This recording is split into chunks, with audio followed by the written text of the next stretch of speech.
Let me tell you a story about the time I had to compete with Uber in East Africa. Everyone thought it was impossible. You could tell investors didn't think we really stood a chance at this point. Even the team was resigned to just being crushed. But in just 2 weeks, we found a crack in Uber's armor and turned it into 150% growth. And here's the crazy part. We didn't beat them with more money or better tech. We beat them by being faster, scrappier, and willing to play in places Uber didn't even look. This isn't just another growth hack story. This is how you beat giants when you can't outspin them.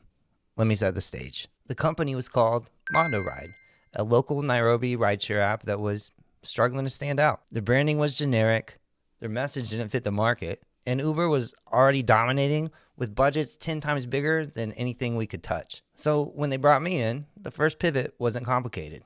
So we're all there at this marketing workshop in Nairobi that I'm hosting, and I've got the whole team around the table. We're going through the usual checklist, looking at their site, their messaging, and I had this gut feeling. I'm from Florida, right? I know what local looks like, and I'm looking at their website, and I'm thinking, this does not look like Nairobi. This looks like stock American photos. So I asked the team, how do you guys feel when you see these images? And a lot of them, they looked down like that, and they said, not good. That's when it clicked.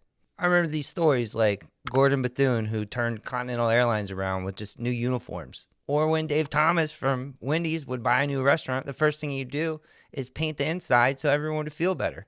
I mean, it's like if you ever played high school sports, high school football, when you get new uniforms, you feel like $1 million and you play like $1 million. People perform well when they look around and the thing they're part of makes them look good.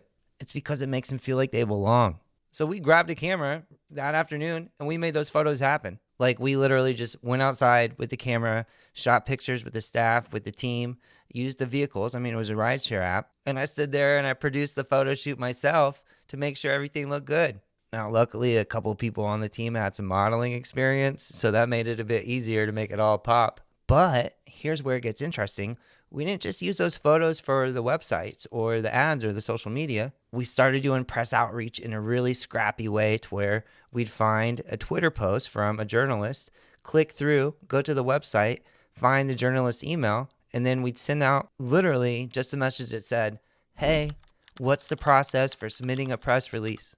And that humble help me out approach, it really worked well. Quartz Africa picked up the story, ran with it, and when they asked for media, we had all these killer photos ready to go. That single decision made the front page of the Quartz Africa website, and then suddenly the brand looked world class. From there, other outlets covered us, and they all reused the same high quality images. Most of them that we made that day, but there were plenty to follow. And boy, we were looking good. Everywhere you looked, social, ads, articles, media, the brand finally looked like it belonged. Now, side note, if you're doing this as a startup, don't skip the basics. Make sure people are properly compensated and sign image releases. We didn't think of that at first, and it caused some brief in-house headaches we had to fix. Move fast, yes, but don't cut corners or you'll regret it later. So here's the thing. The localized photos, that was just the start. The real traction came from finding a little corner of the market no one else was paying attention to at the time. All by using a little principle I like to call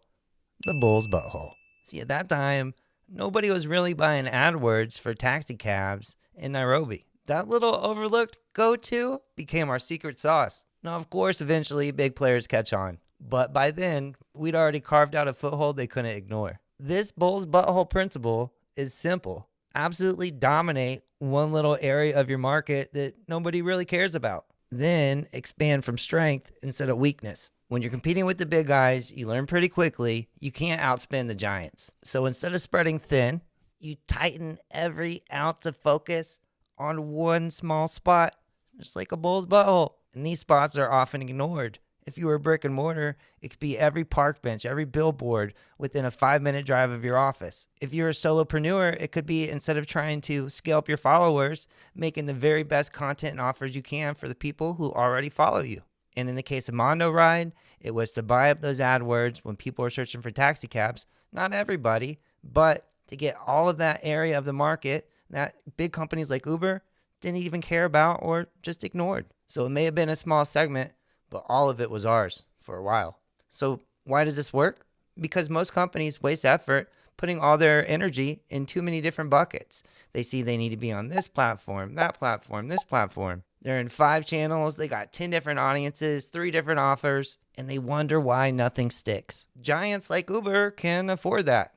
You can't. When you concentrate your firepower on one key area that's maybe too small for your biggest competitors to care about, or just right in your own backyard, 2 things happen. 1, you dominate faster than anyone expects. It's so much easier to create leverage, and that small foothold expands your credibility, your press, your coverage into the rest of the market. So for us at the time, our corner in Nairobi was AdWords for taxis. Nobody cared about it, so we owned it. In your world, it might look like this. If you're at $1 million, maybe it's shutting down 3 of your worst performing advertising channels and putting all your money into the one that's actually been rocking for you. At $5 million, maybe it's cutting out some broad customer segments and doubling down on the one that's actually easiest for you to close. At $10 million, maybe it's one underpriced advertising channel like LinkedIn retargeting, where your customers are still wasting money on the front end with Facebook ads. The point isn't the exact tactic. The point is find that tiny overlooked area in your own backyard and absolutely dominate it. Your competitors are going to ignore nooks and crannies that they're not even aware of. Meanwhile, you can absolutely saturate it. Once you've won that corner, once you've won your own backyard, your own local market, then expand. And here's the kicker. If it fails, you've lost very little. You only tested one area. But if it works, you built a pretty unshakable foothold, and the big guys are going to have a tough time erasing that. Now, here's something most Western or English-speaking countries completely miss when they try and expand overseas. You see, in East Africa, we couldn't just copy and paste what Uber and Lyft were doing in the United States. In the US, putting cute decals on the cars, mustaches, all that makes sense. It builds brand visibility, social proof, and it's basically free advertising. But in Kenya at that time, slapping a big logo on your car for a taxi competitor could really put drivers at risk. It would make them stand out in ways that were not always safe. So we had to scrap that playbook. At first, that felt like a limitation. Like we were losing a powerful no-brainer branding lever. But those constraints actually forced us to get smarter and faster. Instead of the cars being the billboard, the stories and images we controlled became the billboard. That's why those local photos and that press coverage mattered so much. They gave us cultural legitimacy while minimizing the risk to everyone on the team. And that's a bigger lesson for any CEO.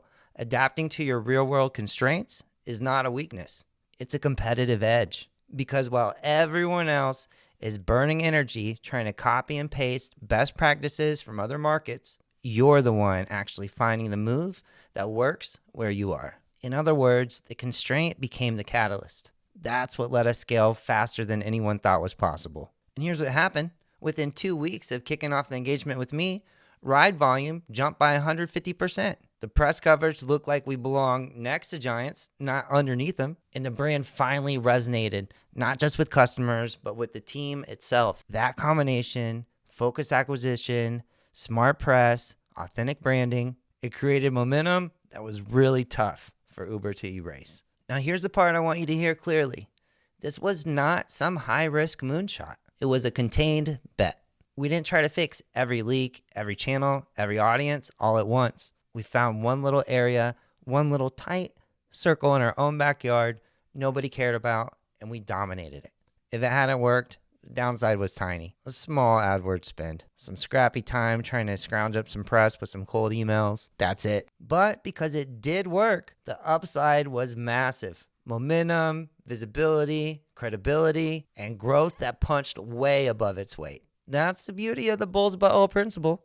It's safe to try and unfairly powerful when it works. Giants can afford to stomp around everywhere. You win by concentrating where they're not even looking. Here's a part in all this, though, that most people are going to miss. This wasn't just about customers. Once the team saw themselves in the brand, literally saw their own faces in the ads, the energy shifted.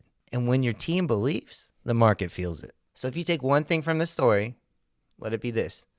Constraints aren't barriers. They're shortcuts to focus. You don't need more money, more tech, or more channels. You need one little corner, one little tight area that you can dominate, own, and control. And that's what I learned competing with Uber in East Africa. Giants can win with scale, but you can win with focus. So here's your move this quarter. Don't scatter your efforts. Find one little area, one little segment, 2 miles from your office, 5 miles from your office, your own followers, one dedicated customer segment, one channel that works better than another. Find that area and completely dominate it. Odds are that part of the market is totally overlooked and you can own it completely. Now, if this hit home, subscribe for more. I'll try and always share lessons from the front line with no fluff, no guru talk, just real scar tissue, stuff you can't fake, you're not going to find anywhere else. So for me, Michael, thanks for watching. If you have any comments, just leave them below. And remember, when you're facing giants, focus isn't just a tactic, it's your survival.